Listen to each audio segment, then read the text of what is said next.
भगवान श्री कृष्ण कहते हैं कि हे कौन्तेय, कोई कर्म इसलिए करेगा क्योंकि कर्म के बिना जीवन संभव ही नहीं।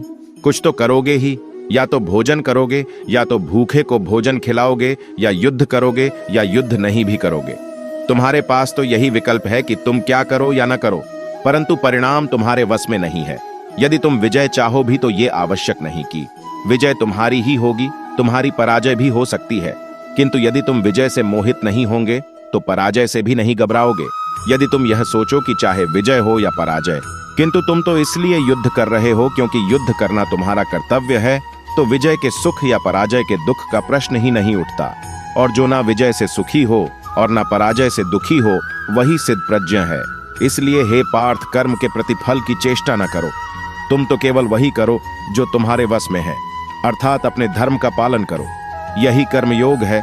कर्म करना तुम्हारा धर्म है। कर्म करने के बाद कर्म फल का सोचना व्यर्थ है।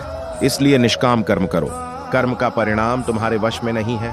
हे पार्थ, सत्पुरुष कभी अपने अधिकारों की सीमाओं का उल्लंघन नहीं करते, अर्थात अपने कर्म में स्थिर रहो। हे कुंती पुत्र, संसार में दो प्रकार के लोग होते हैं, एक जो अपने अंदर परमात्मा को ढूंढते हैं और दूसरे जो इस संसार की मोह माया में परमात्मा को ढूंढते हैं। इसलिए हे निष्पाप अर्जुन, तुम स्वयं के भीतर जाकर परमात्मा को देखो। हे कुंती पुत्र, कर्म के बिना तो यह जीवन संभव ही नहीं, और जो अपनी इंद्रियों अपने अधीन करके उनको कर्म के मार्ग पर ले जाए, वह तो ज्ञानी है।